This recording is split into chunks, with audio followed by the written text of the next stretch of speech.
नमस्कार, बहुत स्वागत है आपका। स्वराज एक्सप्रेस देख रहे हैं आप। आपके साथ मैं हूं कृतिका मिश्रा और बुलेटिन की शुरुआत करेंगे खबरों के साथ। यहाँ छत्तीसगढ़ विधानसभा की शीतकालीन सत्र का आज दूसरा दिन है, जहां सदन में आज मोबाइल टावर और नेटवर्क का मुद्दा घुमा। यहाँ दूर संचार विभाग की ओर से यहाँ काम जारी है। इसको लेकर सीएम साय के द्वारा जानकारी भी दी गई। दरअसल आपको बता दें कि कई ऐसे अहम मुद्दे थे जो सदन में आज गूंजते नजर आए, जहां विपक्ष की ओर से मोबाइल नेटवर्क को लेकर, टावर को लेकर मुद्दा उठाया गया था। बेरोजगारी भत्ते को लेकर विपक्ष ने यहां वॉकआउट भी किया। सदन में विपक्ष और सरकार के बीच तीखी नोकझोंक भी देखने को मिली, जहां धान खरीदी में अव्यवस्था का मामला भी विपक्ष की ओर से उठाया गया था। भूपेश बघेल बोले, सरकार धान नहीं खरीदना चाह रही है। जहां धान खरीदी को लेकर भी मुद्दा सदन में गरमाते नजर आया। छत्तीसगढ़ विधानसभा शीतकालीन सत्र का आज दूसरा दिन था। सदन की कार्यवाही आज भी गहमा गहमी के बीच देखने को मिली।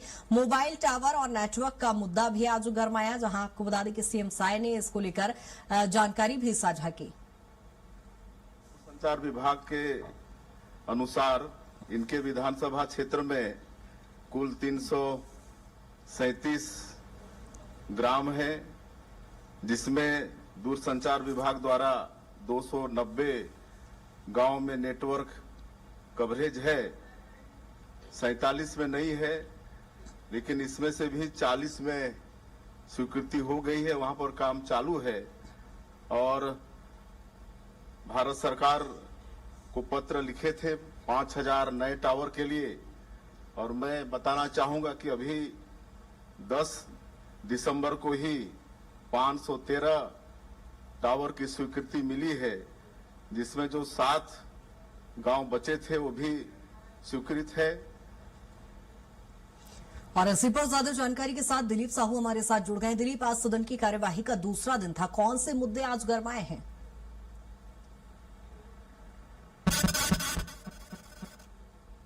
अलग अलग मुद्दे थे, जिसमें पहला मामला जो था सत्ता पक्ष के विधायक धर्मलाल कौशिक का मामला उठाया। जो स्कूल कॉलेजों की छात्राओं के लिए जो सैनिटरी पैड नैपकिन की जो व्यवस्थाएं होती है, उसको लेकर सवाल उठाया। उनको कहना है कि यहाँ जहाँ पर हुई थी वहाँ बहुत सारे मसले, बहुत सारी स्कूलों में व्यवस्थाएं भी हैं।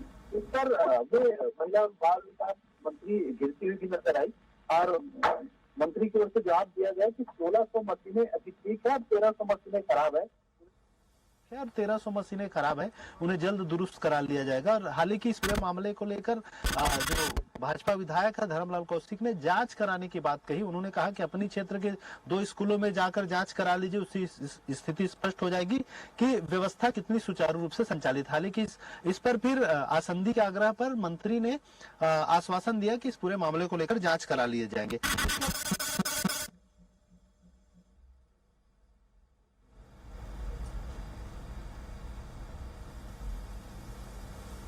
विधानसभा में बजट सत्र में इसके लिए मोबाइल टावर योजना के तहत जो काम होने से नहीं हो पाया है, इस पर मुख्यमंत्री ने जवाब देते हुए बताया कि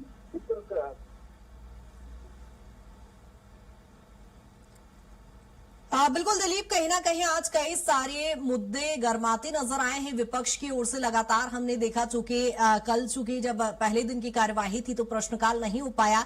आज जब इतने सारे सवालों के जवाब यहां पर सत्ता पक्ष की ओर से दिए तो गए हैं, लेकिन जनहितैषी मुद्दे विपक्ष की ओर से उठाए गए हैं। उनको लेकर किस तरह से एक सकारात्मक संवाद इस समय सदन की कार्यवाही में देखने को मिला?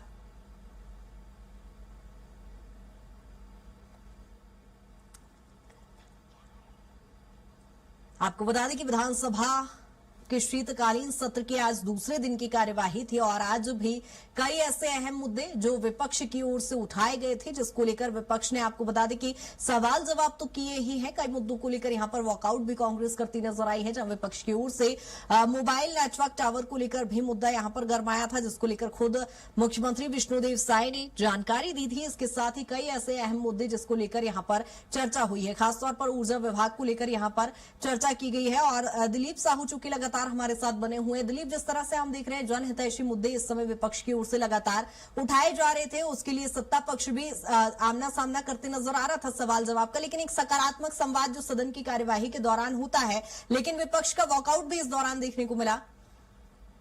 जी बिल्कुल कृतिका, मुख्य रूप से बेरोजगारी ऐसा एक मामला उठाया गया था, जिसमें कांग्रेस के विधायक लखेश्वर बघेल ने प्रश्नकाल में मामला उठाया कि जो पंजीकृत बेरोजगार है उनमें कितने ऐसे बेरोजगार हैं जिन्हें रोजगार उपलब्ध कराए गए हैं और कौन कौन से जगह पर उन्हें नियुक्तियां दी गई है।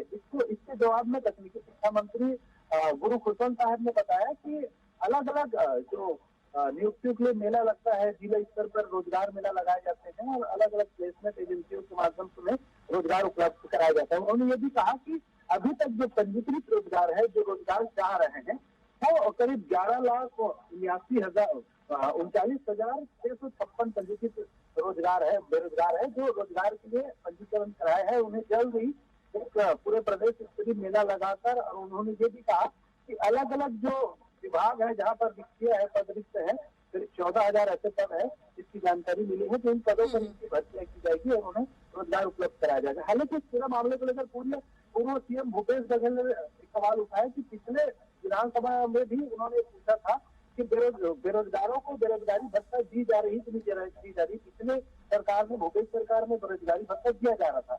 इस पर क्योंकि जो जवाब आया था पिछली सदन में, उनका कहना है, भूपेश बघेल का, पिछली बार जो जवाब दिया था उसमें कहा गया था कि बेरोजगारी भत्ता योजना संचालित है, बंद नहीं किया गया है, लेकिन अभी बेरोजगारों को बेरोजगारी भत्ता नहीं दिया जा रहा है। इसको लेकर उन्होंने सवाल उठाया और उन्होंने कहा कि बेरोजगारों के साथ धोखा है, युवाओं के साथ धोखा है, और इस पूरे मसले को लेकर सदन से वॉकआउट कर दिया।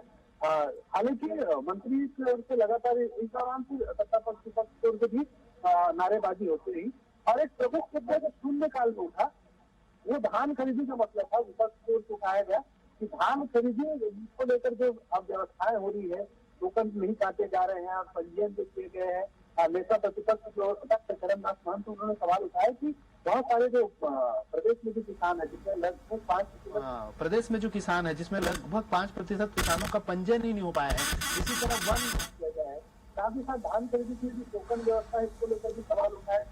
टोकन के लिए जो सर्वर शुरू किए गए हैं, जो पोर्टल शुरू किए गए हैं, वो ओपन शुरू किए गए हैं, जो पोर्टल शुरू किए गए हैं वो ओपन ही नहीं होता, और ओपन होता है सुबह 8 बजे तो 5 मिनट में ही फुल हो जाता है। तो बहुत सारे किसान हैं वो अपना धान खरीदी नहीं, धान नहीं बेच पा रहे हैं। तो इस पूरे मसले को लेकर चर्चा कराने की बात कही। हालांकि आसंदी की ओर से ग्राह्यता कर इस पर चर्चा कराई जा रही है, ग्राह्यता के रूप में। हालांकि ग्राह्य नहीं किया गया है, जिसमें सभी बातें और विधायक इस पर अपने मंतव्य रख रहे हैं अपने अपने तरीके से, और वो मांग भी कर रहे हैं। इससे पूर्व सीएम भूपेश बघेल ने पूरे मामले को लेकर सवाल उठाया कि सरकार की मंशा पर भी सवाल उठाया कि सरकार खरीदी नहीं करना चाहती है, बहुत सारी अव्यवस्थाएं हैं उसको दूर नहीं किया जा रहा है। पिछली बार जो खरीदी था वो भी अब बिल्कुल दिलीप, यहाँ पर कई सारे मुद्दे तो विपक्ष की ओर से उठाए गए थे, लेकिन यहाँ पर अनुपूरक बजट 2025-26 को लेकर भी चर्चा होनी थी। क्या सदन की कार्यवाही अभी भी लगातार जारी है?